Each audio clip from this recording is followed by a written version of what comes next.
मेरे आध्यात्मिक यात्रा में जो सबसे पावरफुल एक्सपीरियंस है वो है संभाला का अनुभव।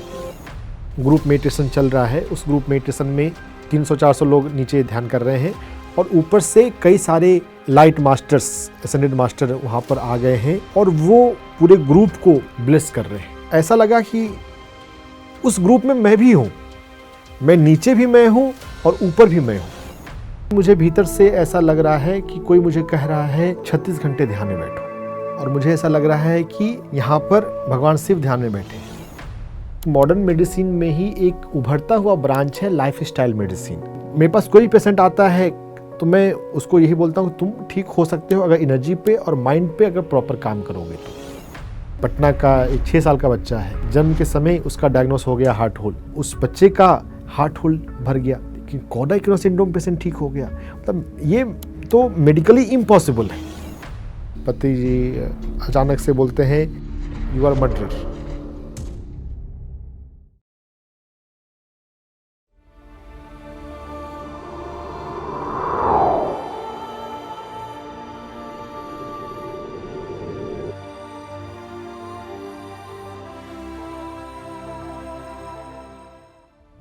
एक बहुत फनी स्टेटमेंट पत्री जी ने बोला कि अरे लाल पीली गोली ही तो लिखनी है मतलब लेकिन मेरी अंतरात्मा तो गवारा नहीं कर रही है कि मैं मेडिसिन दूं।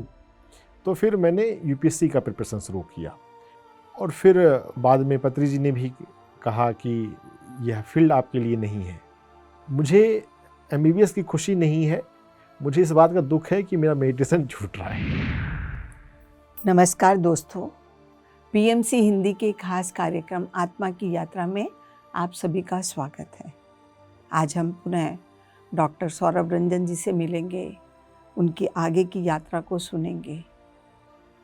उनके जीवन के अंदर किस प्रकार उनको समझ आई कि उनकी पास्ट लाइफ के जो भी कर्मास थे इस जन्म में वो कब और कैसे पूरे हुए, उन्होंने अपनी कौन कौन सी पास्ट लाइफ्स देखी। तो जानते हैं उन्हीं से, उनका स्वागत करते हैं सौरभ जी आपका। नमस्ते। सौरभ जी, जैसा कि हमारा प्रश्न बहुत इम्पोर्टेंट प्रश्न है जीवन का, सबको क्रेज़ रहता है इसका कि मुझे भी अपनी पास्ट लाइफ देखनी है, या मेरे जीवन में ये चैलेंजेस क्यों आए, ये घटना क्यों घटी मेरे साथ, चाहे वो सुख की है। सुख के समय में तो हम इतना याद नहीं करते, परंतु जब हमें कष्ट होता है तो हम उन चैलेंजेस को सोचते हैं कि ये घटना क्यों घटी। क्योंकि आज की डेट में हम बिल्कुल सही हैं, हम सबका अच्छा कर रहे हैं, भला कर रहे हैं, फिर भी ये क्यों घटना घटी। तो हम आपसे जानना चाहते हैं कि आपके जीवन के अंदर ऐसा कौन सी घटना आपने अपनी पास्ट लाइफ के साथ रिलेट करी और देखी, उसके बारे में जानेंगे। मैंने अपने जीवन में तो कई सारी चीज़ों को अपने पास्ट लाइफ से कोरिलेट किया है, लेकिन जो सबसे पहला या सबसे पावरफुल अनुभव जो रहा है मेरे जीवन में, मुझे ध्यान के दौरान अपने पूर्व जन्म दिखने लग गए थे। जैसे बुद्ध के दर्शन हुए और बुद्ध ने मुझे अपने पूर्व जन्म का स्मरण दिलवाया। उसके अलावा एक बार मुझे ऐसा अनुभव हो रहा था कि मतलब ध्यान में जब मैं बैठा होता था तो मुझे दिखता था कि मुझे मारा जा रहा है और मार के घसीटते हुए कहीं ले जा रहे हैं, किसी कुएं में मरने के लिए ऊपर से गिरा दिया गया और फिर मेरी उस कुएं में या खाई में गिर के मेरी मृत्यु हो जाती है। तो पहले बस एक यह मृत्यु का सीन दिखा, और हर दिन जब मैं ध्यान में बैठता हूँ तो थोड़ा थोड़ा सा और सीन खुलता जा रहा था और ये अपने आप हो रहा था। मैंने कोई मुझे पास्ट लाइफ देखना है, मेरे भीतर वैसी कोई सोच नहीं है, और अपने आप जो दिख रहा है वो धीरे धीरे सीन बड़ा होता गया कि जो मुझे मार पीट रहे हैं उसको वो क्यों मार पीट रहे हैं कि मैं कहीं पर किसी मंदिर में पुजारी हूँ और मैं भोजन कर रहा था और उसी समय सैनिक आए और मुझे ले गए। फिर यह कई दिनों में, यह जो मैं आपको बातें बोल रहा हूँ, ये कई दिनों में खुला है। जिस समय भोजन कर रहा हूँ उस समय मेरी मेरी माँ भी बैठी है, जो मुझे इस लाइफ टाइम में फिर से मुझे मिली एक नारायण मास्टर के रूप में। और मज़ेदार बात है कि उन्हें भी ऐसा कुछ दिख रहा था कि कोई व्यक्ति को मारते हुए कुछ लोग ले जा रहे हैं। मैं मंदिर में पुजारी हूँ, एक धार्मिक जीवन जी रहा हूँ। मुझ पर चोरी का इल्ज़ाम लगता है और राजा ने बिना किसी खोज पड़ताल के, जांचबीन के, बस उसने सज़ा सुना दी गई और मेरी मृत्यु जो है वो एक पनिशमेंट के रूप में हो रही है। तो मृत्यु के समय मेरे भीतर एक सवाल चल रहा होता है भगवान से कि ऐसा क्यों? जब मैंने किसी का बुरा नहीं किया है तो मेरे साथ ऐसा क्यों हुआ? और उस प्रश्न के साथ ही मेरी मृत्यु होती है। इस लाइफ टाइम में यह अनुभव जब मुझे कई दिनों में हो गया और बस ये दिखा कि मेरी मेरी मृत्यु ऐसे हुई है। ये अनुभव क्यों दिखा, क्या इसका मतलब है, मुझे नहीं पता है। बस ज़िंदगी चल रही है, कॉलेज चल रहा है, पत्री जी कभी सोलापुर आए और कोई भी कुछ बात हो रही है। पत्री जी ने कुछ अचानक से बोलते हैं यू आर मर्डरर। तो कोई ऐसी अभी कुछ बातचीत नहीं हो रही है और अचानक से, और मैं ही वहाँ पे सिर्फ हूँ, कोई और तो मुझे से ही बोल रहे हैं। लेकिन फिर उनके इस बोलने के कुछ मिनटों के बाद जो मैंने अपना वो पास्ट लाइफ की मृत्यु का सीन देखा था, उससे मुझे डॉट्स कनेक्ट हुए कि उससे पहले के जीवन में शायद मैंने कभी किसी का मर्डर किया होगा जिसकी सज़ा मुझे उस जन्म में नहीं मिली होगी। तो उसके अगले जन्म में जब मैंने कोई उस जन्म में मैंने कोई कर्म नहीं किया है, लेकिन उस कर्मा की बैलेंसिंग हो रही है। तो पिछले जन्म की मृत्यु के समय जो मेरे जीवन में प्रश्न है, उसका समाधान मुझे इस लाइफ टाइम में मिल रहा है। तब मुझे समझ में आ गया कि मुझे वो सीन क्यों दिखा। इस जन्म में मेरे पास ये सवाल नहीं है कि मेरे साथ ऐसा क्यों हुआ, क्योंकि मैं उस घटना को भूल चुका हूँ। लेकिन यह बात समझ में आ गई कि हमारे कर्मा, कई जन्म के कर्मा आपस में जुड़े होते हैं और जो अधूरे कर्मा है उनका बैलेंसिंग किसी न किसी लाइफ टाइम में तो होता ही है। तो ओवरऑल हमें इससे यह सीखने को मिलता है कि कभी भी किसी के साथ अन्याय नहीं है। जहाँ पे अन्याय दिखता है, जैसा मुझे मेरे साथ अन्याय दिख रहा था, लेकिन उसके पीछे के स्टोरी में जाते हैं तो वो अन्याय नहीं है, वो पिछले के कर्म का संतुलन है। तो जीवन में हमें कंप्लेन नहीं रखना चाहिए। वो उस अनुभव से भी मेरे जीवन में गहरा हुआ। मैं अपने लाइफ में कंप्लेन नहीं करता हूँ। कहीं पर भी कुछ भी अगर मुझे कुछ गलत लगता है तो एक बात लगती है कि हाँ, इसके पीछे तो कुछ तो कार्मिक कनेक्शन, कुछ तो कार्मिक कारण है। मतलब कि समाज में भी जब हम कहीं पर देखते हैं, कहीं पे कुछ, कहीं किसी के साथ कुछ बुरा हुआ, न्यूज़ में आती है कि यहाँ पे इसकी ये मृत्यु हो गई, इसका ये मर्डर हो गया, तो उसके पीछे कुछ कार्मिक कनेक्शन तो होगा, ऐसा मुझे लगता है।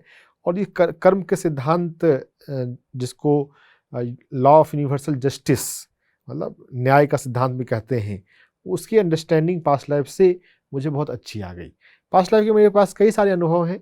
ये एक बहुत पावरफुल, बहुत जो कर्म सिद्धांत के बारे में मुझे सब इनलाइटन कर दिया, वो ये एक अनुभव है। बुद्ध के साथ जो मुझे दर्शन हुए, जिसमें मुझे बुद्ध के साथ बातचीत हुई, उसके पीछे भी मतलब वो भी तुरंत मतलब कई फेज में हुआ था। पहले मुझे बुद्ध का सिर्फ ऑरा दिख रहा है कि कोई महान संत हैं, बाद में चेहरा दिखा और ये समझ में आया कि ये बुद्ध हैं ना। फिर मैं अपने आप को मॉन्क के रूप में देख रहा हूँ कि मेरे बाल नहीं हैं। बुद्धिस्ट परंपरा में मॉन्क बिना बाल के होते हैं और वहाँ पे और भी कई सारे मॉन्क हैं। जब ये अनुभव हो रहे हैं मेरे, तो उसके आसपास मुझे और पूर्व जन्मों के भी अनुभव हुए। जैसे एक बार मुझे ऐसा लगा कि मैं एज ए किंग हूँ और मेरा राज्याभिषेक हो रहा है और मेरा प्रोसेसन निकल रहा है, दोनों तरफ जनता है और मैं राजा के रूप में हूँ। तो जो राजा का जो सत्कार होता है, उस तरह से वो सभी चीज़ें हो रही हैं। तो इस तरह के अनुभव से इस लाइफ टाइम में मेटलिस्टिक चीज़ों के लिए कि हाँ, कहीं पे मुझे रिस्पेक्ट चाहिए, कहीं सत्कार चाहिए, उन सभी में का प्रति वो भावना नहीं रही। मतलब जब मैंने बहुत लैविश लाइफ, मतलब रॉयल लाइफ तो अनुभव कर ही चुका हूँ मैं। हम किसी जन्म में हम क्या चाहते हैं, हम धरती पर हम हर तरह का अनुभव लेते हैं। जो अनुभव हम ले ही चुके हैं उस तरह के अनुभव में हमारा इंटरेस्ट नहीं रह जाता है। तो पूर्व जन्म की स्मृति आने से वो अनुभव मुझे मिल चुके हैं, तो इस लाइफ टाइम में चाहे जैसी भी परिस्थिति में हम हों, वो उसके साथ मैं ओके रहता हूँ। तो पूर्व जन्म के अनुभव से मतलब बचपन से भी मैं उतना नहीं था कि मुझे कुछ ब्रांडेड चाहिए, मुझे कुछ किसी को दिखाना है, कुछ करना है। लेकिन इस अनुभव के बाद से और मैं बिल्कुल सहज हो गया कि जो है वो पर्याप्त है। सौरभ जी, बहुत लोग समझते हैं ऐसे कि पास्ट लाइफ के लिए बहुत ज़्यादा देर ध्यान करना चाहिए, तभी हमें पास्ट लाइफ दिखाई देगी। क्या ऐसा आपकी भी ऐसी सोच है? मुझे जीसी रेड्डी सर एक अच्छे पिरामिड मास्टर मिले, तो बहुत बार बैठकर बातें करते हैं। वो कुछ जो उन्होंने पति से सीखा हुआ है वो बताते हैं, जो मैगजीन में छपता है, तेलुगु मैगजीन में, मुझे तेलुगु नहीं आती है वो, लेकिन वो तेलुगु पढ़ते हैं, वो उसका मैगजीन का आर्टिकल बताते हैं। तो बहुत सारी बातें उनसे जो मैंने सीख ली, उससे इस तरह का भ्रम मेरे भीतर नहीं आया। ध्यान में जो पूर्वजन्म हमको दिखते हैं, यह ड्यूरेशन ऑफ मेडिटेशन से नहीं होता, कितने घंटे आप ध्यान करते हैं। जब आप अपने लाइफ में जर्नी के उस मुकाम पे आ जाते हैं, जब आपके पास्ट लाइफ में आपके साथ जो हुआ है उसकी अंडरस्टैंडिंग से कोई आपको हेल्प चाहिए, मतलब कोई समझदारी आ गई, उससे आप अपने जीवन में बेहतर डिसीजन लेंगे या कोई काम करेंगे, तब वो पास्ट लाइफ खुलता है। तो इसमें कितने घंटे ध्यान करते हैं इसका संबंध नहीं है, आप जीवन को कितना समझ रहे हैं कि आपको अपने जीवन में क्या करना है, किस गुणों को विकसित करना है। आपके भीतर जो अगर अवगुण भी हैं, तो ये अवगुण को भी अगर कभी ख़त्म करने की जब ज़रूरत होती है, तो वैसा कोई पास्ट लाइफ खुलता है, जिससे समझदारी से आता है कि अगर मैंने ये किया तो इसका ये परिणाम रहा। जैसे मेरे भीतर क्रोध का भी रहा है एलिमेंट। मैं अपने पूर्व जन्म में भी मतलब मुझे ऐसे सीन दिखे हैं अपने, जहाँ पे मैं बहुत ज़्यादा गुस्सा कर रहा हूँ। इस लाइफ टाइम में भी मेरे भीतर कभी कभी गुस्सा करने की बहुत ज़्यादा टेंडेंसी रही है। मैंने गुस्से में मतलब चूँकि मेरा जीवन सामाजिक रूप से सात्विकता वाला ही ज़्यादा रहता है, मैंने गुस्से में किसी को मारा भी हो, यह बात लोगों को समझ में शायद नहीं आएगी, है ना। लेकिन मतलब गुस्से में हम अपना टेम्परामेंट जब खो देते हैं, तो कुछ कुछ चीज़ें हो जाती हैं जिसका बाद में हमें पछतावा होता है। तो वह मेरे भीतर भी थोड़े नॉर्मल से ज़्यादा गुस्से की प्रवृत्ति रही है। जब कोई मेरी बात नहीं मान रहा है ना, डिस्टर्बिंग बात अगर कोई आ गई जो एक नॉर्मली नहीं किसी को बोलना चाहिए, है ना, तो गुस्सा आ जाता है, जो अब वक्त के साथ धीरे धीरे मैंने अपने ध्यान की सजगता के माध्यम से कंट्रोल काफ़ी कर लिया है।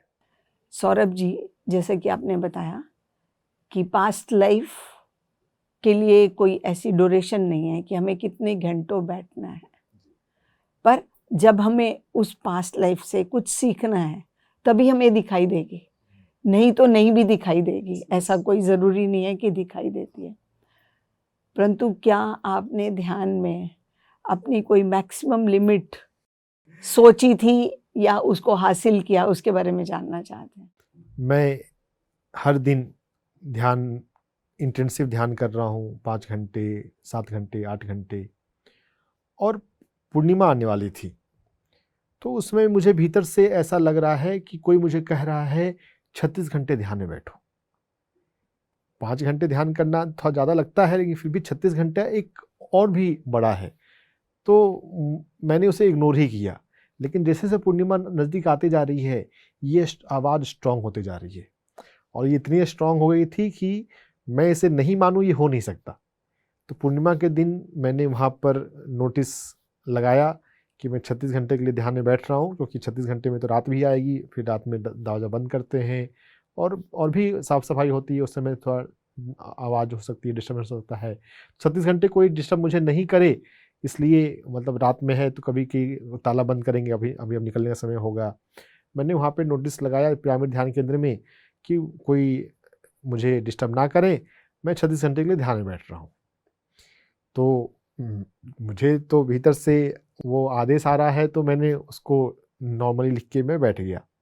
लेकिन वहाँ पर जो ध्यानी लोग हैं, डीसी रेड्डी उस समय बाय चांस हैदराबाद गए हुए थे बिजनेस के सिलसिले में, और वहाँ पे जो आसपास के ध्यानी हैं उसमें कोई इतने सीनियर, कोई गहरे ध्यानी नहीं है। तो उनको थोड़ा सा एक भय सताया कि ये बिहार का लड़का है, यहाँ पे पढ़ाई कर रहा है मेडिकल कॉलेज में, और ये यहाँ पे इतनी देर ध्यान के लिए बैठ गया, पता नहीं कुछ हो नहीं जाए। क्योंकि लोगों के भीतर भय भी होता है कि ध्यान में है, अब 36 घंटे का ध्यान, वो परमानेंट समाधि ना बन जाए ना, ऐसा कुछ उनके भीतर अप्रिहेंशन आया। तो उन्होंने डीसी रेड्डी सर को विशेष बुलाया गया, मतलब वो शायद आ भी गए थे, लेकिन तो आते ही वो तुरंत फिर मेरे पास आए, और फिर मेरे कान के पास आकर वो बोल रहे हैं, स्वामी जी बाहर आ जाइए। और ये मेरा 36 घंटे का संकल्प उस समय अधूरा रह गया, लेकिन फिर भी वो 18 घंटे हो चुके थे। और फिर मुझे बाद में डीसी रेड्डी सर ने बताया कि आपकी हायर सेल्फ से परमिशन हम लेकर फिर आपको हमने ध्यान से बाहर निकाला। आप पहली बार ध्यान में इतना देर बैठ रहे हैं। उन्हें पूरी तरह डिस्करेज नहीं किया। उन्होंने बोला कि आप पहली बार बैठ रहे हैं तो आप थोड़ा सा फ्रेश हो जाइए, थोड़ा सा भोजन कर लें, और फिर बाद में फिर से आप बैठ जाइएगा। लेकिन उस 18 घंटे के ध्यान में भी मुझे बहुत अप्रतिम अनुभव हुए। अपने पूर्णात्मा का अनुभव, मेरी पूर्णात्मा राजा जनक हैं। सौरभ जी, अभी आप पूर्ण आत्मा के बारे में बोल रहे थे, तो हम जानना चाहते हैं ये पूर्ण आत्मा क्या है। पत्री जी की ने सोल जर्नी के बारे में जब बताया हुआ है, योग परंपरा, तो उसमें हम धरती पर 300 से 400 जन्म लेते हैं, कहीं कहीं पर 500 से 700 का भी आता है। जब हम जन्म के सारे अनुभव लेते हुए जब इनलाइटेंड हो जाते हैं, असेंड कर जाते हैं, है ना, निर्वाण मोक्ष के बाद जो जीवात्मा है वह पूर्णात्मा बन जाती है, और उसके इंडिविजुअल स्पार्क, उसके अंश, उससे निकले हुए एक, जैसे एक बरगद का पेड़ होता है, बरगद का पेड़ से जड़ें निकलती हैं, और जो जड़ें होती हैं वो फिर से अपने आप में एक पेड़ बन जाता है। तो वो जो नया पेड़ बना है वो पुराने से जुड़ा भी होता है कभी कभी, और बहुत बार वो उसकी एक इंडिपेंडेंट लाइफ होती है। तो पूर्णात्मा हमारी आत्मा का वो हिस्सा है जो उच्च लोकों में है। हम पूर्णात्मा से निकले हुए एक थोड़े छोटे से अंश हैं। अंश बहुत अच्छा शब्द नहीं है, लेकिन समझाने के लिए मैं बोल रहा हूँ। उसके एक्सटेंशन ऑफ कॉन्शियसनेस जो इस 5 तत्वों के शरीर में है। इसको ऐसे भी कह सकते हैं कि जीवात्मा पूरी तरह से मानव शरीर में नहीं आती है, क्योंकि मानव शरीर, भले हमें मानव शरीर के दृष्टिकोण से देखें तो हमें एक कॉम्प्लेक्स एक ऑर्गेनिज्म दिखता है, लेकिन जो जीवात्मा है वो और भी मैग्निफिसेंट है। तो बहुत छोटा सा हिस्सा ही मानव शरीर में है, जो मेजर पार्ट है वो ऊपर ही होती है। और ध्यान में जब एक अच्छी अवस्था आ जाती है तो हमें अपने हायर सेल्फ का, हमें अपनी पूर्णात्मा का बोध होता है, ओवर सेल्फ। और वो ओवर सेल्फ जिसकी यात्रा पूरी हो चुकी है, तो वो अपने एक्सटेंशन वो अलग अलग लोकों में, अलग अलग ग्रहों पे भेजता है। जैसे एक बरगद का पेड़, एक ही बरगद के पेड़ से कई सारे बरगद के पेड़ निकल सकते हैं। पत्री जी ने अपने एक सत्र में बहुत अच्छा समझाया। पत्री जी को किसी ने फूलों का गुलदस्ता दिया था, तो उसको हाथ में लिए उन्होंने बताया कि जैसे एक फूल है, फूल से फल बन जाता है, फल से बीज निकलते हैं, और वो बीज फिर अपने आप में अलग अलग पेड़ बनता है।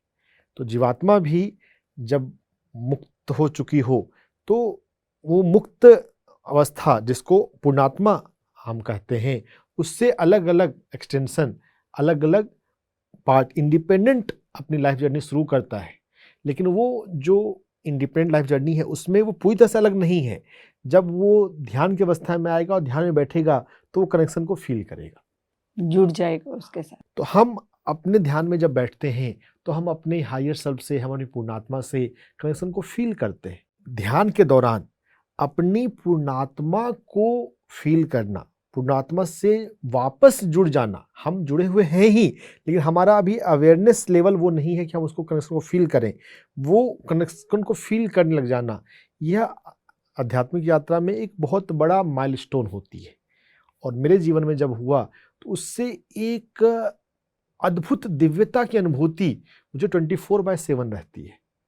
मुझे ये नहीं लगता कि मैं हाड़ मांस का शरीर हूँ।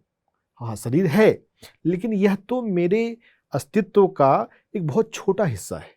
मुख्य रूप से तो मैं पूर्णात्मा से जुड़ा हुआ एक शाश्वत चेतना हूँ, जो धरती पर इस मानव शरीर के रूप में भी है, लेकिन सिर्फ मैं शरीर के रूप में लिमिटेड नहीं हूँ, यह मेरा एक छोटा हिस्सा है। तो यह एहसास जब पहली बार हुआ तो उसके बाद से इतना मतलब एक आनंद की, एक दिव्यता की अनुभूति है जो पूरी तरह से शब्दों में मैं बता नहीं पा रहा हूँ। जो अनुभूति है वो इससे भी ज़्यादा गहरी है। तो सौरभ जी, हम ध्यान करते रहते हैं, ध्यान करते करते ऐसे अनुभव भी हुए जिसको जब हम हमेशा कहते हैं कि ध्यान के माध्यम से हम उस परमानंद को पाते हैं, परम आनंद को पाते हैं, तो वो आपको अनुभूति हुई। बहुत ही अच्छा अनुभव है ये। ध्यान के दौरान 18 घंटे वाले सेशन में मुझे कई अनूठे अनुभव हुए। पूर्णात्मा का अनुभव, मुझे राजा जनक की अनुभूति हो रही है। राजा जनक के साथ मुझे कुछ कनेक्शन फील हो रहा है और लॉर्ड शिव के साथ वननेस हो रहा है। मतलब मैं ध्यान में बैठा हूँ और मुझे ऐसा लग रहा है कि यहाँ पर भगवान शिव ध्यान में बैठे हैं। भगवान शिव दिखाई दे रहे हैं। कुछ पल के बाद ये तो मैं हूँ, कुछ पल के बाद अरे ये तो यहाँ तो भगवान शिव हैं। मतलब वो अल्टरनेट अनुभूति, मतलब शिव के साथ पूरी तरह वननेस फील हुआ। और यह एहसास मुझे कांस्टेंट रहता है। मतलब ध्यान से बाहर आने के बाद भी I am one with Shiva, I am Shiva, Shiva is me. तो यह पूर्णात्मा का, मेरी पूर्णात्मा जो है भगवान शिव हैं, जो पृथ्वी पर मुझे अलग अलग कार्य करने हैं। राजा जनक ने जैसा जीवन जिया राजश्री का, दुनिया को जो उन्होंने अपने आचरण से सिखाया, कुछ शायद भविष्य में मुझे वैसा कुछ टीचिंग मुझे भी देनी है, वैसा मुझे एहसास हुआ। शिव तत्व के साथ मैं वननेस में जीता हूँ और यह मेरे ध्यान का एक सबसे शक्तिशाली अनुभव है। जैसा कि आपने अभी बोला कि जब हम पूर्णात्मा से मिलते हैं तो एक अलग तरीके की आनंद की अनुभूति होती है।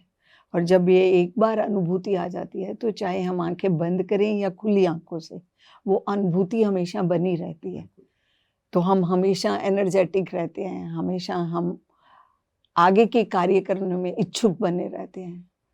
तो अभी मैं ये जानना चाहती हूँ कि इसके विपरीत जब आप ध्यान में थे,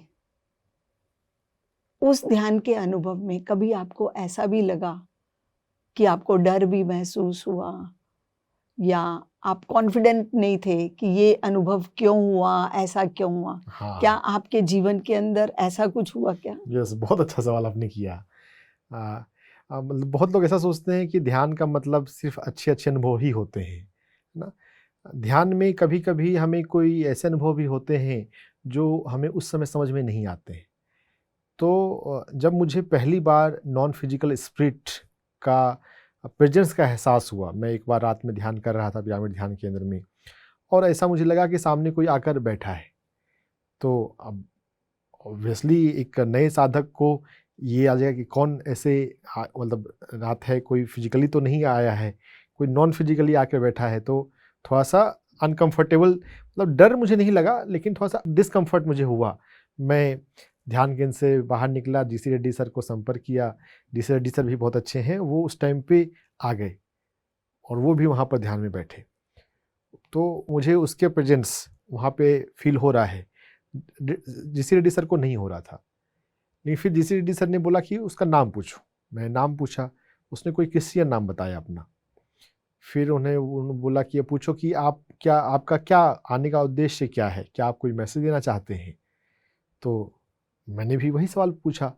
तो फिर उन्होंने बताया कि बस यहाँ पर उनको spiritual energy, spiritual light feel हुई, तो बस उसको थोड़ा अनुभव महसूस करने के लिए वो यहाँ पर वो आ गए।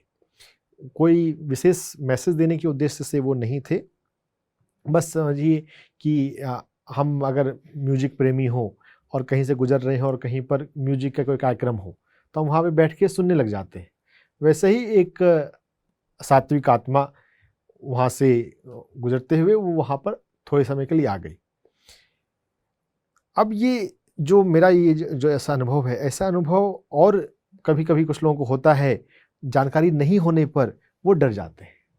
मेरे साथ डीसी रेड्डी सर थे, तो उन्होंने उसको बहुत सरल से बताया कि बात करो, पूछो, नाम पूछो, पर्पस पूछो, मैसेज पूछो। तो ये पूछते हैं तो पता चल जाता है क्या है। जब नहीं जानते हैं और हम घबरा जाते हैं तो फिर हम श्रिंक हो जाते हैं, और फिर एक नॉर्मल अनुभव भी जिससे कोई नुकसान नहीं हो सकता था, अगर हम डर जाते हैं तो कभी कभी नुकसान भी कुछ हो जाता है। ध्यान के दौरान पत्नी जी ने यही सिखाया है, कभी भी कुछ गलत नहीं होता ना। कभी भी कोई भी अनुभव हो, वो कुछ ना कुछ हमें हेल्प करने के लिए, कुछ सिखाने के लिए होता है। और हमें कोई अशरीरी आत्मा अगर महसूस होती है या कोई मास्टर दिखते हैं, तो हमें उनसे बात करने का प्रयास करना चाहिए। तो ये एक अनुभव जिस दिन हुआ, उस दिन में थोड़ा सा डिस्कम्फर्ट मेरे लिए है, लेकिन एक अच्छे मास्टर के गाइडेंस होने की वजह से कोई बहुत आराम से ये अनुभव मैंने प्रोसेस कर लिया। सौरभ जी, जैसा कि आप अभी बता रहे हैं, तो सबसे इम्पोर्टेंट चीज़ क्या है कि अगर हम ध्यान में बैठे हैं तो कोई भी मास्टर आता है या कोई भी सोल, चाहे हमें रिफ्लेक्शन आता है उसका जो है, तो हमें पूछना चाहिए। ये सबसे इम्पोर्टेंट चीज़ है। क्या मैसेज देना चाहते हो, क्या आप सिखाना चाहते हो, ताकि हम और आगे बढ़ सकें, ना कि हम नीचे गिर के फिर दोबारा से वापस आएं। बहुत अच्छी चीज़ आपने हमें बताई। अब हम आपसे जानना चाहते हैं कि आपने आउट ऑफ बॉडी भी एक्सपीरियंस करे। बहुत सारे, बट हम एक तो आपसे सुनना चाहते हैं ताकि हम भी समझ पाएं कि आउट ऑफ बॉडी होता क्या है। आउट ऑफ बॉडी के कई सारे अनुभवों में मेरा सबसे इंटरेस्टिंग अनुभव है पिरामिड वैली में ट्रैवल। मेडिटेशन में मैं अपने कमरे में ध्यान कर रहा हूँ, और मुझे ध्यान करते समय ऐसा लगा कि मैं तो पिरामिड वैली में ध्यान कर रहा हूँ, है ना।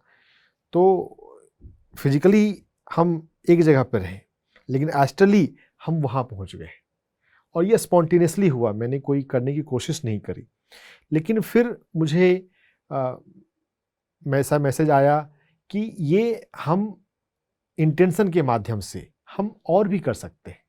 मतलब जब एक बार आपको आउट ऑफ बॉडी का एक्सपीरियंस हो जाता है, फिर बाद में हम खुद से अपने संकल्प शक्ति का प्रयोग करते हुए अपने आप को किसी नई जगह पे, दूसरी जगह पर, खासकर अगर कभी कोई मुझे याद कर रहा हो और किसी को कोई गाइडेंस या हेल्प की करने की ज़रूरत हो, तब भी हम अपने आप को प्रोजेक्ट कर सकते हैं।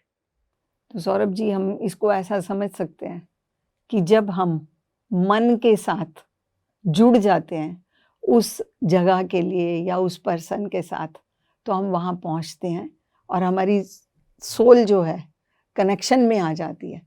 क्या ऐसा समझ सकते हैं? मन जो है, मन के अलावा हम यहाँ पे चेतना को समझेंगे कि जब हमारा चेतना पे कनेक्शन बन चुका हो, प्रेम भी इसको कहा जा सकता है, या हेल्प करने की स्ट्रॉन्ग भावना, तब हम अपने आप को किसी नई जगह पर या किसी व्यक्ति के आसपास हम अपने आप को प्रोजेक्ट कर सकते हैं।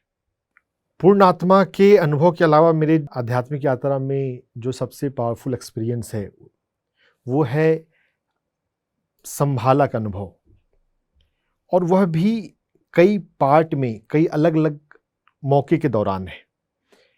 जो शुरुआती दौर के अनुभव हैं वह तो सोलापुर में ध्यान करते हुए पिरामिड ध्यान केंद्र में ही मुझे हुआ। एक बार मुझे ऐसा लगा कि मैं एक पेड़ के रूप में हूँ और मेरी जड़ें जो हैं वो पृथ्वी पर पूरी तरह से फैली हुई हैं। उसको केयर करने के लिए, उसको नरिश करने के लिए पूरी पृथ्वी से मेरा जुड़ाव है। सौरभ जी, मैं आपको बीच में रोक रही हूँ, बट ये बहुत इम्पोर्टेंट है हमारे लिए कि शंभाला है क्या। हाँ, ये ये हमें समझ आनी चाहिए, तभी हम उसका ज्ञान आगे ले पाएंगे। संभाला जैसा शब्द में भी छिपा हुआ है। संभाला वो group of ascended masters, enlightened masters जो पृथ्वी को संभालते हैं।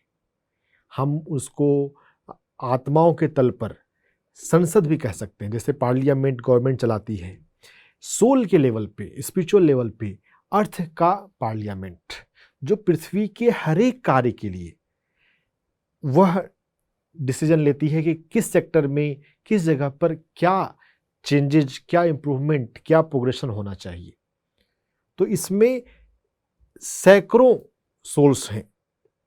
इसमें सीनियर मास्टर्स हैं, सीनियर मास्टर्स के डिसाइपल्स जो अभी अर्ली स्टेज पे अभी जस्ट वॉलंटियर बने हैं, इंटर्नशिप जैसा होता है तो वैसे अभी भी मेंबर बने हैं।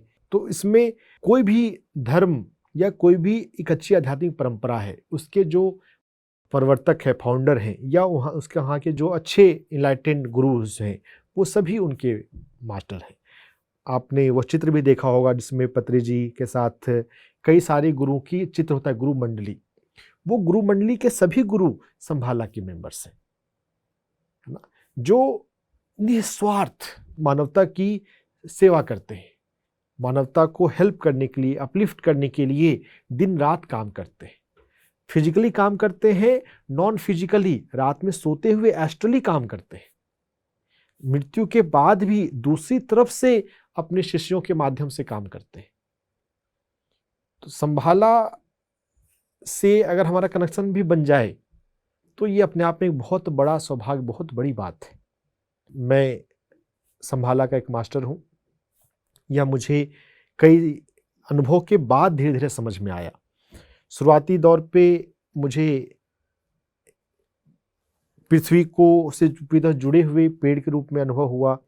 फिर एक बार मैं पृथ्वी से थोड़ा सा अलग हूँ और पृथ्वी मुझसे छोटी है और पृथ्वी को मैं टेंडर नजर से, छोटे बच्चे को कैसे प्यार की नज़र से देखते हैं, वैसे मैं पृथ्वी को प्यार की नज़र से देख रहा हूँ। ऐसा अनुभव आया और यह भावना कि मुझे इस पृथ्वी की देखभाल करनी है। फिर एक बार ऋषिकेश में पति जी ध्यान करा रहे थे और ग्रुप मेडिटेशन चल रहा है। उस ग्रुप मेडिटेशन में ऐसा लगने लगा कि जहाँ पे 300-400 लोग नीचे ध्यान कर रहे हैं और ऊपर से कई सारे लाइट मास्टर्स, एसेंडेड मास्टर वहाँ पर आ गए हैं और वो पूरे ग्रुप को ब्लेस कर रहे हैं। जो कॉस्मिक एनर्जी डाउनलोड हो रही है उन मास्टर्स के माध्यम से डाउनलोड हो रही है। और पहले वो मास्टर्स का ग्रुप दिखा ना, वो बिल्कुल एकदम गोल्डन ऑरा में, मतलब अगर एक मास्टर भी वैसा दिख जाए, महावतार बाबा जी या बुद्धा, तो एकदम हम एकदम थ्रिल्ड हो जाते हैं।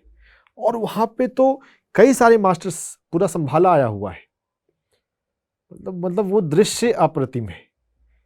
और ये देखते देखते ऐसा लगा कि उस ग्रुप में मैं भी हूँ, मैं नीचे भी मैं हूँ और ऊपर भी मैं हूँ। ऊपर से मैं ब्लेस कर रहा हूँ और नीचे मैं फिजिकल बॉडी में वहाँ पर ध्यान कर रहा हूँ। ये एक ऐसा थ्रिलिंग अनुभव है जो मैं कभी मेरे मनस्पटल से जाता ही नहीं है। यह अनुभव और जो पहले पृथ्वी को टेंडर निगाहों से देख रहे हैं, यह अनुभव से मुझे लगने लग गया कि मैं संभाला मास्टर हूँ और इस पूरी पृथ्वी की सेवा करनी, ध्यान जगत लाना, ये मेरी जिम्मेदारी है। और इन सभी अनुभवों को जब कभी मैंने पत्री जी के साथ थोड़ा शेयर किया तो पत्री जी ने भी हमेशा सपोर्ट किया, इनकरेज किया कि हाँ स्वामी जी, आपका यही काम है। हाँ सौरभ जी, जैसा कि हमने आपसे अभी सुन रहे हैं कि आप पूर्ण आत्मा के माध्यम से आनंदित रहना शुरू कर दिया, परंतु हम थोड़ा सा पीछे जाते हैं कि जब आपने अपने जीवन के अंदर ध्यान शुरू कर दिया और साथ में आप MBBS कर रहे थे, तो इसका बैलेंस आपने कैसे किया? मुझे ये चीज समझनी है। हाँ, ये भी एक अच्छा सवाल है। जब हम ध्यान का अभ्यास कर रहे होते हैं तो हमारी इंटेलेक्चुअल कैपेसिटी काफ़ी बढ़ने लग जाती है। तो मैंने अपना पैटर्न नोटिस किया कि मुझे सुनकर याद रहता है, तो मैं क्लास में सिंसियरली सुनता था, थोड़े बहुत नोट्स बनाता था और लिख कर मुझे याद होता है। हमारी क्या स्ट्रेंथ है वो समझ में आ जाने से जब हम उसका प्रयोग करते हैं तो कम समय में भी जब हम अपने आप को समझने लग जाते हैं, मेरी स्ट्रेंथ क्या है, सुनकर समझना और लिखकर याद करना, तो उस स्ट्रेंथ का यूज करते हुए अपने अपने पर्सनल टेम्परामेंट को समझते हुए जब मैं पढ़ाई करता हूँ तो कम समय में भी मैं चीज़ों को ग्रास्प कर लेता हूँ। तो जो मेरे कलीग कई कई चीज़ों को कई कई बार पढ़ के करते हैं, मैं उसे कम समय में कर लेता हूँ। तो यह बात मुझे भीतर से समझ में आ गई थी, तो इसलिए मैं पढ़ने के लिए भी थोड़ा समय देता था और मुझे विश्वास होता था कि हाँ, इतना पढ़ लिया हूँ तो मैं एग्ज़ाम में पास कर जाऊँगा। MBBS में बस पास करना ही मेरा उद्देश्य था। मेरा अधिक रुझान तो आध्यात्मिकता की तरफ होता था, आध्यात्मिक पुस्तकों को पढ़ने में। MBBS के एग्ज़ाम में मैं कोई बहुत अच्छे मार्क्स लाऊं, ये मेरा फोकस रहता ही नहीं था। बस मुझे पास करना है, उतना मैं पढ़ लेता था और उतना हम रेगुलर थोड़ा थोड़ा पढ़ रहे हैं। कुछ स्टूडेंट्स एग्ज़ाम जब आता है तब पढ़ाई शुरू करते हैं और उस समय फिर वो ज़्यादा पढ़ते हैं। अगर हम थोड़ा थोड़ा राउंड द ईयर पढ़ रहे होते हैं तो फिर वो पढ़ाई लोड नहीं बनती है। तो इस तरह से मैं अपनी हर दिन पढ़ाई भी करता था, हर दिन ध्यान भी करता था। मेरी मेमोरी पावर बहुत अच्छी है, खासकर पढ़ाई के मामले में। तो मेरी पढ़ाई हो जाती थी और मैंने अपने नॉर्मल ही, मुझे कोई बैक नहीं लगा। 100 MBBS के बैच थी मेरी, उसमें 8 बच्चे, मेरे 8 कलीग फाइनल ईयर MBBS में फेल हो गए, जबकि उन्होंने सभी ने रात रात भर पढ़ाई करी थी। लेकिन मैं थोड़ा सा कम ही पढ़ रहा हूँ, अगर घंटों के हिसाब से देखें तो बाकी मेरे कलीग जितना पढ़ने मैं उतने घंटे तो नहीं पढ़ रहा हूँ। मेरा एक क्लोज फ्रेंड था जो आज कल US में पेडिट्रिशियंस हैं, वो कभी कभी मतलब वो मेरा केयर करता था, तो वो लगा थोड़ा पढ़ाई भी कर ले, तो वो मेडिटेशन में उतना उसका इंटरेस्ट नहीं आया संभव। लेकिन वो मेरा अच्छा दोस्त है, तो वो मतलब ऐसे बोलता है, लेकिन हाँ मैं पढ़ लेता हूँ। तो बिल्कुल नॉर्मल बैच के साथ ही मैं पास हुआ। लेकिन ऐसे भी बच्चे हैं जो घंटों घंटों पढ़ाई कर रहे हैं लेकिन फिर भी वो फेल हो गए। तो क्वालिटी इज़ मोर इम्पॉर्टेंट। जो हम घंटे देते हैं, बहुत लोग ऐसा सोचते हैं कि हमें कई घंटे पढ़ने की ज़रूरत है। हम कितना कंसंट्रेशन और फोकस के साथ पढ़ रहे हैं, तो हम कम देर में भी वो मैनेज कर लेते हैं। जिस दिन मेरा फाइनल ईयर का एग्ज़ाम था, उस दिन भी मैं ध्यान करने के लिए जाता था। जब एग्ज़ाम ख़त्म हुआ और एग्ज़ाम के बाद सभी हॉस्टल में आते हैं, जनरली लोग बात करते रहते हैं कि इसका क्या आंसर लिखा तुमने, इसका क्या डिस्कस किया, और यही बात थोड़ी चलती है। तो उस बातचीत में करने में कोई ज़्यादा फ़ायदा नहीं है, ये मुझे बात समझ में आई। मैं एग्ज़ाम हॉल से निकलने के बाद सीधा मेडिटेशन सेंटर गया, वहाँ पे घंटे ध्यान किया और फिर हॉस्टल में आ गया। तब तक हॉस्टल में माहौल शांत हो जाता था, सभी लोग पढ़ाई में लग जाते थे, मैं भी फिर पढ़ाई में लग गया। तो मतलब जिस दिन फाइनल यूनिवर्सिटी एग्ज़ाम है ना, उस समय भी मैं ध्यान करने के लिए जा रहा हूँ। बस मैं ये अपनी बात बता रहा हूँ, मैनेज बैलेंस पढ़ाई हो जाती है। हमें कंसंट्रेशन और फोकस अच्छा रखना चाहिए। अब एक और बहुत इम्पोर्टेंट सवाल है। आप MBBS डॉक्टर, आपने जैसे बताया कि आपने जब MBBS ख़त्म करी तो आप एक नौकरी कर रहे थे और आपने एकदम उस नौकरी को छोड़कर एक नया, कि मुझे जो एक PSSM का प्रिंसिपल है, no doctor no medicine, but जो बीमारियां हर शरीर में आ जाती हैं जाने अनजाने में, क्योंकि हम कुछ सोचते रहते हैं, कुछ एनर्जी ड्रेन हो जाती है, तो आपने ये डिसाइड किया कि मैं मेडिसिन के माध्यम से नहीं, किसी और माध्यम से मैं इसको हील करूँगा। तो उस समय एक नया चैलेंज, क्योंकि जब हम नौकरी के अंदर होते हैं तो हमें हर मंथ कुछ ना कुछ मिलता है। कुछ ना कुछ, क्या डॉक्टर की सैलरी अच्छी होती है, अच्छा मिलता है।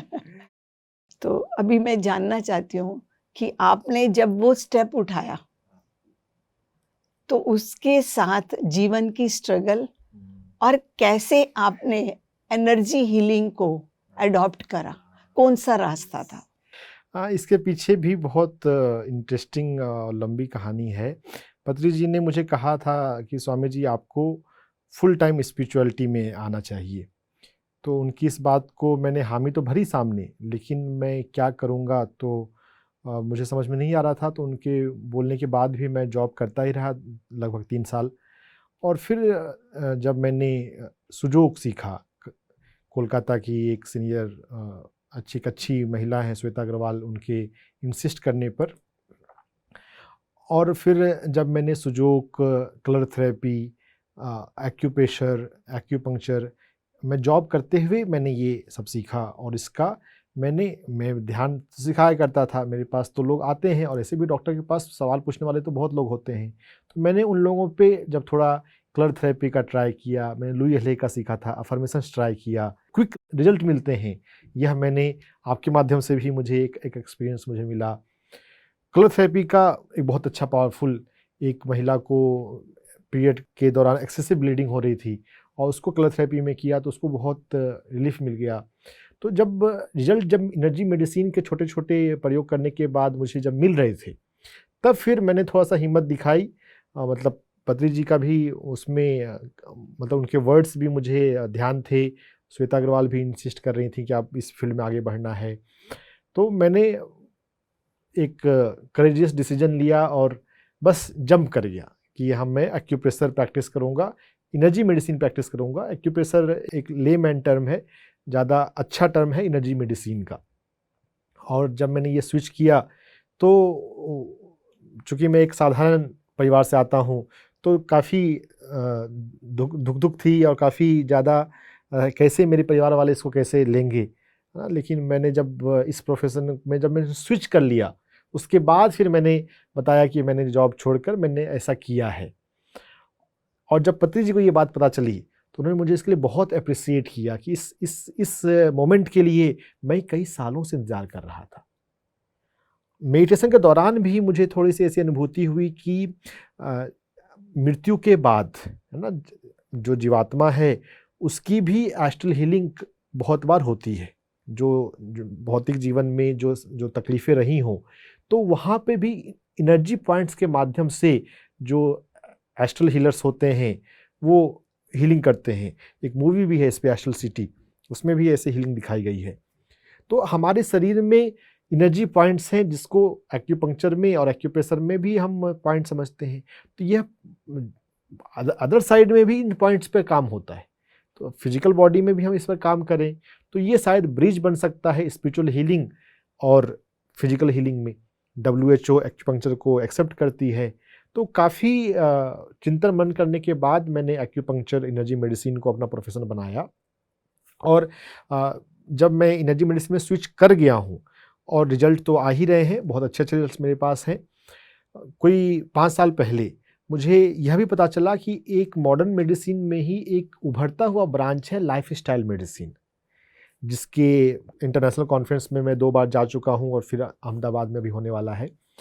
तो वहाँ पर लाइफस्टाइल मेडिसिन में भी अभी उसमें बहुत कम डॉक्टर हैं, लेकिन फिर भी एक एविडेंस बेस्ड साइंटिफिक प्रैक्टिसेस हैं जहाँ पर स्ट्रेस मैनेजमेंट के लिए मेडिटेशन है, प्लांट डाइट शाकाहार है, और इसके माध्यम से 6 पिलर हैं जिसके माध्यम से ही बिना दवाओं को, मतलब दवा को डिस्करेज करते हैं। बस वो वहाँ पर मेडिसिन को वो तुरंत बंद नहीं करते क्योंकि वो डॉक्टर्स ही हैं, लेकिन फिर भी वो डिस्करेज करते हैं और अल्टीमेट ऑब्जेक्टिव होता है कि मेडिसिन वहाँ भी बंद हो जाए। तो ये लाइफस्टाइल मेडिसिन जब मुझे मिला, मतलब जो मैं एनर्जी मेडिसिन जब स्विच कर गया हूँ उसके बाद मुझे मिला, तो लाइफस्टाइल मेडिसिन भी एक उभरता हुआ ब्रांच है और ये भविष्य में लाइफस्टाइल मेडिसिन भी ज़्यादा पॉपुलर होगा, एनर्जी मेडिसिन पॉपुलर होगा, और इसको पॉपुलर करने में भी मेरी जिम्मेदारी है, मेरा रोल है, जिसको अब मैं जीरो बजट हेल्थ के नाम से बोलता हूँ कि जीरो बजट में हम सब बीमारियों को हील कर सकते हैं। अगर कोई बीमारी नहीं है तो हम भविष्य के आने वाली बीमारियों से खुद को बचा सकते हैं। सौरभ जी, जैसा कि आपने बताया कि एक्यूप्रेशर पॉइंट्स के ऊपर, एनर्जी के ऊपर आप काम कर रहे थे, ये मेरा पर्सनल अनुभव है आप ही के साथ।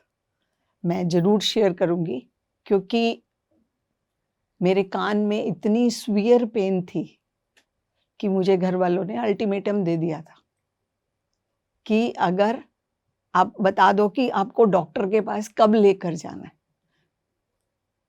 तो मैंने आपसे संपर्क किया। तो आपसे संपर्क करने के बाद एक चीज़ आपने बोली कि अपने पीछे जाके देखो कि आपने क्या पकड़ा हुआ है। वो वाकई मैंने पीछे जाके देखा। मैंने घर वालों को अल्टीमेटम मैंने भी दे दिया था कि मुझे संडे तक का टाइम दे दो। अगर संडे को मैं ठीक नहीं होती तो आप मुझे मंडे को जहाँ मर्जी ले जाना। परंतु जो मैंने अपने पीछे जाके देखा, मुझे समझ आई कि मैंने किस चीज़ को पकड़ा हुआ है। मैंने उसको रिलीज करा, उस सोल से बातचीत करी जो आपकी गाइडेंस थी, और उससे मेरा पेन ठीक हो गया और मेरे को जो जाना था हॉस्पिटल में वहाँ से छुटकारा मिल गया। तो आज मैं इसीलिए ट्रस्ट करती हूँ कि एनर्जी पॉइंट्स बहुत बड़ी हीलिंग है लाइफ के अंदर। वो सब हमारी विचारों के साथ लिंक्ड रहती है। ये जो मैंने सीखा, अब मैं जब भी कभी अगर कहीं पे बीच में ट्रबल में आ जाती हूँ तो सबसे पहला काम यही करती हूँ। कभी कभी मैं खेलने लग जाती थी उन विचारों के साथ, क्योंकि क्या होता है कि आनंद की अनुभूति हो रही, खेल रहे हैं उनके साथ। बट जब वो रिजल्ट देते थे तो वो बहुत नुकसानदायक होता था, परंतु अब बहुत जल्दी समझ आ जाती है, तो इसलिए खेलने का सिस्टम नहीं रहा। तो आपका ये जो था, इसकी मैं एक सबूत हूँ कि बहुत आसानी से हम अपनी डिसीज़ को अगर समझ पाएँ तो ठीक कर सकते हैं। अगर हम पंचकोश को थोड़ा सा समझने का प्रयास करें तो हमारे जो फिजिकल बॉडी है इसके पीछे तो प्राणमय कोश एनर्जी बॉडी है। एनर्जी बॉडी के पीछे तो हमारा मनोमय कोश हमारा माइंड है। तो एनर्जी पॉइंट के माध्यम से हम एनर्जी पे काम कर लेते हैं, एक्यूप्रेशर या कलर थेरेपी या फ्लावर थेरेपी, और साथ ही साथ हम सबकॉन्शियस माइंड पर विचारों पे के लिए अफर्मेशंस पे या EFT के थ्रू काम करते हैं। तो जब डिफरेंट ऑर्गन्स, डिफरेंट चक्रास के स्पेसिफिक एक्यूप्रेशर पॉइंट और स्पेसिफिक थॉट्स, जब उसको हम अच्छे से पहचान लें और फिर दोनों को मिलाकर उस पर काम करें तो बहुत अच्छे रिजल्ट्स में आते हैं। क्योंकि ये फील्ड अभी उतना नहीं आया है तो बहुत लोग नहीं जानते हैं, लेकिन ये बहुत अच्छा काम करता है और मुझे ऐसी ऐसी बीमारियों में रिजल्ट्स मिले हुए हैं कि मैं तो अब तो लगता है ये तो सबसे बेस्ट हीलिंग साइंस है ये। तो सौरभ जी, अभी जैसा कि आपने अभी बोला कि मैं बहुत बीमारियों पे काम कर रहा हूँ, तो अब मैं आपसे ये जानना चाहती हूँ कि आप और किन किन बीमारियों पे काम कर रहे हैं। थ्योरेटिकली तो यह बात समझ में आ गई है कि हम हर बीमारी को हील कर सकते हैं। पत्री जी भी बोलते हैं, और मेरा एक फेवरेट डॉक्टर है डॉक्टर बर्नी सीगल, जिन्होंने कई सारी किताबें लिखी हैं। लव, मेडिसिन एंड मिरेकल उनकी सबसे पॉपुलर बुक है। वो ओपनली बोलते हैं there is no incurable disease. Yale university में वो प्रैक्टिसिंग सर्जन थे, अब रिटायर हो गए, एज हो गई। तो उनकी किताबों में बात बहुत सारी समझ में आई। वह भी शब्दों पर जोर देते हैं।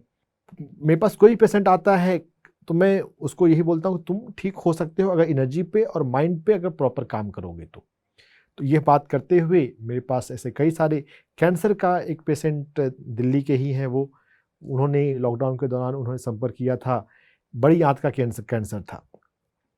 तो हम जैसा सबको बोलते हैं कि आप काम करोगे हील हो जाओगे, उन्होंने ट्रीटमेंट लेना शुरू किया। मैं हफ्ते में 3 दिन उनको ट्रीटमेंट देता था।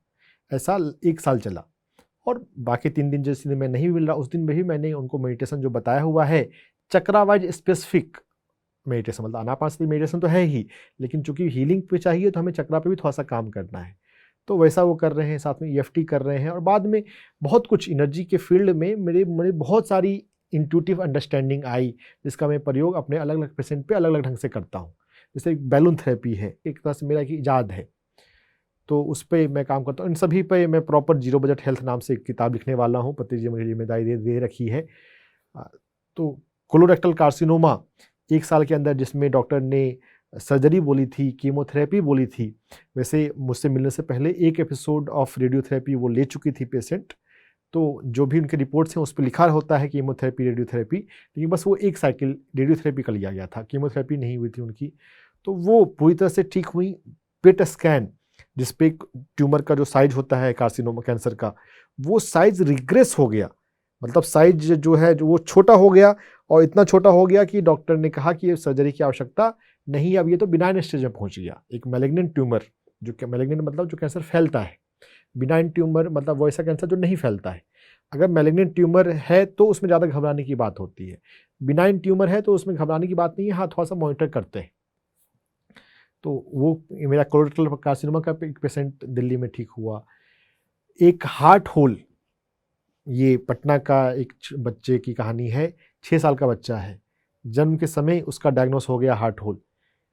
वो मुझसे टकराए, उनको मैंने एक्यूप्रेशर पॉइंट्स और मेडिटेशन बताया, क्लर थेरेपी बताई, उसका उन्होंने अच्छे से प्रयोग किया।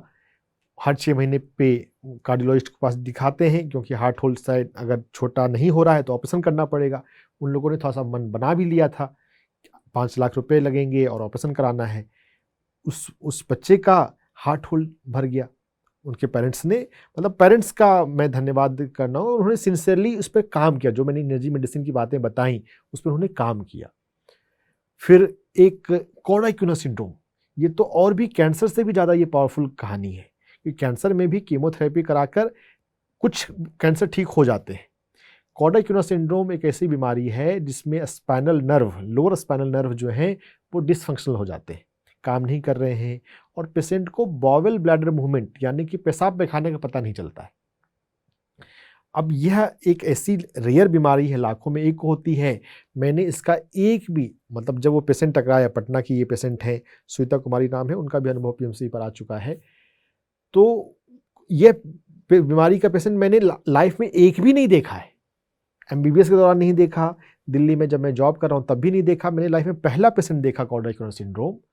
और जो थ्योरी है कि अगर पैर में नीचे की तरफ होती है तो मूलाधार चक्र का रोल होता है, तो उनको वैसा मेडिटेशन बताया, वैसा एक्यूप्रेशर पॉइंट बताया, वैसी फ्लावर थेरेपी बताई, कलर थेरेपी बताई, उसका वो प्रयोग करते गए। 1 साल में उनका भी वापस बॉवेल ब्लैडर सेंसेशन आ गए। मेडिकल साइंस के अनुसार ये इम्पॉसिबल है। अगर सीएमसी वेल्लोर में उनको डॉक्टर ने बताया था कि अगर कहीं पर नर्व जो है बिजली की तार जैसे, अगर वो नर्व कट गई, टूट गई, तो अब मेडिकल साइंस के अनुसार नर्व नहीं आपस में जुड़ सकती, वो अब वैसी तरह से पूरी ज़िंदगी काटेंगी, इसका कोई इलाज है ही नहीं।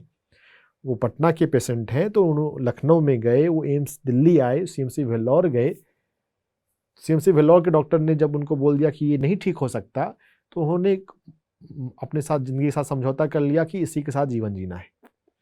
लेकिन कॉर्डाइक्यूनस सिंड्रोम पेशेंट ठीक हो गया, मतलब ये तो मेडिकली इम्पॉसिबल है। लेकिन हम अगर एनर्जी को समझते हैं तो नर्व भी जोड़े जा सकते हैं।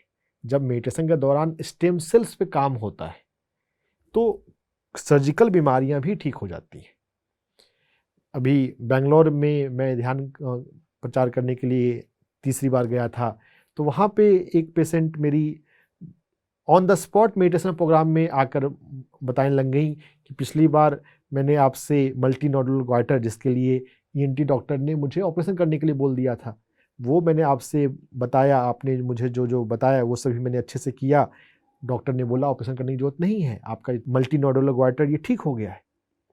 तो बहुत बार ऐसा भी होता है कि काफ़ी देर बाद तरह तरह के लोग मुझसे मिलते रहते हैं कंसल्टेशन के माध्यम से, या ऐसे भी पूछते रहते हैं। वैसे तो मैं प्रॉपर आधे घंटे का पेड कंसल्टेशन करता हूँ, क्योंकि जब कोई बड़ी बीमारी है तो आपको काफ़ी डिटेल में कई सारी बातें समझानी पड़ती है। लेकिन कितनी बार चलते चलते गुजरते भी कोई पेशेंट पूछता है, तो मैं इन जनरल बता देता हूँ जो 2 मिनट में चलते चलते बात हो सकती है। उसके माध्यम से भी मुझे अलग अलग जगह पे मिलते रहते हैं कि आपने ये बताया था, उससे मेरी ये चीज़ ठीक हो गई। मतलब ध्यान प्रचार के लिए तो मैं पूरे भारत जाता रहता हूँ, लगभग सभी स्टेट में जा चुका हूँ। तो बहुत सारी ऐसे हीलिंग स्टोरी अलग अलग टाइम पे आती रहती है। ये कॉर्डाइक्यूनस सिंड्रोम की और ये कैंसर की और ये हार्ट होल की, ये सबसे मतलब सर्जिकल बीमारी और ये सो कॉल्ड इनक्यूरेबल बीमारी भी ठीक हो गई है। कोटाक्यूना सिंड्रोम पेशेंट ठीक हो रहा है, तभी डॉक्टर बर्नी सीगल के जो बात है वो मेरे लिए भी सच हो गई, there is no incurable disease. हर बीमारी का इलाज है, बशर्ते हम एनर्जी पे और माइंड पे, नाड़ियों पे, चक्रास पे एनर्जी के अंदर आ जाएंगे। चक्रास और नाड़ियों पे हम एक्यूप्रेशर से काम करते हैं, और चक्रा के लिए मेडिटेशन के माध्यम से, फ्लावर मेडिटेशन के माध्यम से, म्यूजिक मेडिटेशन के माध्यम से, और माइंड, सबकॉन्शियस माइंड पे EFT और अफर्मेशन के माध्यम से काम करते हैं। तो हर बीमारी का इलाज हो जाता है। मुझे ऐसा अब तो लगने लग गया कि एलोपैथी से ये बहुत सुपीरियर साइंस है। सौरभ जी, जैसा कि आप बहुत बार, हम सब भी वर्ड यूज करते हैं, कर्म सिद्धांत, कर्मों के साथ जुड़ा हुआ, पास्ट कर्मा है इसलिए हमारे जीवन में ये हुआ, तो इसका हमें कैसे पता चलता है? माध्यम क्या है ऐसा? हम फिजिकली ठीक है फेस कर रहे हैं, तो या तो हम एक्सेप्ट कर लें उसको, जो परिस्थिति है, हाँ हमने किया होगा इसलिए हमारे साथ ऐसा हो रहा है, या फिर हम ध्यान के माध्यम में पास्ट लाइफ में जाएं, या कोई और भी मेथड है जिससे हमें समझ आए? मेथड भी है, लेकिन मेथड से ज़्यादा ये कंसेप्ट को समझने की आवश्यकता है। आकाशिक रिकॉर्ड्स, आकाशिक रिकॉर्ड्स को हम कर्मा रिकॉर्ड्स भी समझ सकते हैं। पुरातन कथाओं में आता है कि चित्रगुप्त सभी कर्मों का लेखा जोखा करते हैं। तो स्पिरिचुअल साइंस के लैंग्वेज में कोई चित्रगुप्त नहीं है, बस ये एक ऑटोनोमस सिस्टम है कि हमारे हर एक सोच का, हमारे हर एक शब्द का, हमारे हर एक कर्म का रिकॉर्ड रहता है। क्योंकि हम जो भी कर रहे हैं, बोल रहे हैं, सोच रहे हैं, अगर वो यूनिवर्सल बैलेंस को डिस्टर्ब करता है तो हमें भी उस अनुभव से गुजरना होता है, ताकि हम सीख जाएं कि हमें जो जीवन जीना है उससे बैलेंस रहना चाहिए। तो जैसे हिंसा, वो सबसे बड़ा नेगेटिव कर्म हो जाता है, तो हम अहिंसा में जिए, हम सत्य में जिए, हम धर्म में जिए। तो ये हमारे जो कार्मिक रिकॉर्ड्स हैं, आकाशिक रिकॉर्ड्स हैं, ये तो हमारे हर एक जन्म के आपस में जुड़े होते हैं। और जब हम इन बातों को समझते हैं, तब हम कारण शरीर के तल पे पहुंचते हैं। हमारे मनस शरीर, कारण शरीर से हमारे कर्मा जुड़े होते हैं। ध्यान में हमें ऐसी अनुभूति होती है, या हम मेडिटेशन में पूछ भी सकते हैं, जैसे लाइफ में कभी भी कोई मेजर डिसीजन लेना हो, तो मेरे आकाशिक रिकॉर्ड के अनुसार क्या ये काम करने का सही समय है ना। कोई नया बिजनेस स्टार्ट करना हो, किसी रिलेशनशिप में जाना हो, है ना, कोई भी मेजर लाइफ के डिसीजन है, तो अपने आकाशिक रिकॉर्ड से अगर हम पूछते हैं ना, कर्मों के रिकॉर्ड से, तो हमें हिंट मिलता है। तो हर चीज का एक समय होता है, और वो वैसे तो इन जनरल समाज में, सोसाइटी में हमने अलग अलग नियम बना रखे हैं कि हाँ 18 साल पे वोटिंग करनी है, 25 साल 30 साल के बाद मैरिज होनी है ना। लेकिन इसका जो सबसे आइडियल है वो तो आकाशिक रिकॉर्ड के हिसाब से है। स्पॉन्टेनियसली मेडिटेशन में हम जान जाते हैं, मेथड और टेक्निक भी होते हैं जिसके माध्यम से जान सकते हैं, लेकिन मैं उसे डिस्करेज ही करता हूँ। आप अपने मेडिटेशन में ही बस ओपन रहिए कि कब मेरा आकाशिक रिकॉर्ड्स खुलता है। और हमारी लाइफ में जो भी कोई ट्रॉमेटिक एक्सपीरियंस होते हैं, कोई वुंड होता है, वहाँ पर हमारे कर्मा जरूर इन्वॉल्व होते हैं। तो उस मामले में अगर हम आकाशिक रिकॉर्ड्स को खोलने की, समझने की कोशिश करते हैं कि यहाँ पे मेरे कार्मिक लेसन्स क्या हैं, क्या कोई पास्ट लाइफ कनेक्शन है, तो वो जब समझ में आता है तो हमारा कंप्लेन बिल्कुल चला जाता है। अपनी लाइफ को समझने के लिए ये कार्मिक रिकॉर्ड, आकाशिक रिकॉर्ड्स काफ़ी हेल्पफुल होते हैं, और मेरे लाइफ में भी अलग अलग टाइम पे ये खुलते रहे हैं, और बस स्पॉन्टेनियसली खुल जाते हैं जब ज़रूरत होती है। तो मैंने खोलने के लिए कोई विशेष प्रयास नहीं किया है। हाँ, किया जा सकता है अलग अलग केसेस में। अपने जीवन को, की जर्नी को समझने के लिए, लेसन को समझने के लिए ये आकाशिक रिकॉर्ड्स महत्वपूर्ण है। तो इसको हम, सौरभ जी, ऐसा समझ सकते हैं कि अगर हमें अपने आकाशिक रिकॉर्ड्स को समझना है, तो हम ध्यान में बैठकर अपने संकल्प शक्ति के माध्यम से, या जो हमारा प्रश्न है उसको रखकर वेट एंड वॉच, तो उसके बाद हमें किसी भी माध्यम से, माध्यम कोई भी हो सकता है, चाहे कोई मास्टर हो या प्रकृति हो, किसी के माध्यम से भी हमें वो इंडिकेशंस मिलेंगी कि ये सब चीज़ें क्यों हैं हमारे जीवन के अंदर। हमें ध्यान के दौरान भी मैसेज मिल जाता है, कभी कभी हमें किसी किताबों के माध्यम से या किसी पर्सन के माध्यम से मैसेज मिलता है, किसी भी तरह से गाइडेंस आपको मिल जाता है। अगर आपके भीतर सवाल हो तो हमें बस अपने भीतर स्थिरता और धैर्य होना चाहिए, कि ट्रस्ट होना चाहिए कि हाँ, मैं इस सवाल का जवाब जानना चाहता हूँ, तो मुझे यूनिवर्स या आकाशिक रिकॉर्ड मुझे गाइडेंस देंगे। ओपननेस के साथ भी रहना है कि, और हमें पता होना चाहिए कि जो हम रिसीव कर रहे हैं वो ज़्यादातर मन का खेल नहीं होता, बट ये ट्रस्ट बहुत ज़रूरी है। जो आकाशिक रिकॉर्ड से जो आता है, कभी कभी पास्ट लाइफ से आता है या हायर सेल्फ से भी आता है, तो वो इतना नया होता है, इतना वो एम्पावरिंग होता है कि जिसे होता है उसे ट्रस्ट नहीं है या सही नहीं है, इसका ऐसा डाउट नहीं आता है इन जनरल। हाँ, बिल्कुल कोई नया साधक हो और कभी खुले कोई बताने वाला आसपास में नहीं हो, तो कभी कभी कुछ लोग डाउट भी करते हैं। डाउट नहीं करना चाहिए। ध्यान में जो भी हमें अनुभव होते हैं, पतंजलि जी ने हमें सिखाया हुआ है कि उस पर हमें डाउट नहीं करना चाहिए। हमें अपने ध्यान के अनुभव को लिखना चाहिए। लिखने से क्लैरिटी बहुत बार आती है।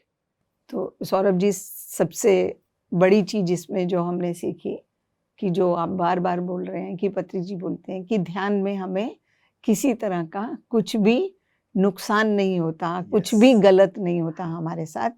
सिर्फ ट्रस्ट के साथ करते रहें। हम केवल अपनी नेचुरल श्वास के साथ जुड़ते हैं, आनापानसति ध्यान।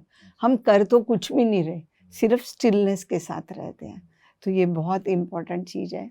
और प्रेम का जीवन, सेवा का जीवन हमें जीना चाहिए। खुलकर प्रेम बांटना चाहिए और सेवा भाव से जीना चाहिए। ध्यान का प्रचार करना चाहिए। तो सौरभ जी, अभी हम आपसे जानते हैं कि हमारे दर्शकों के लिए आपके माध्यम से क्या खास संदेश होगा।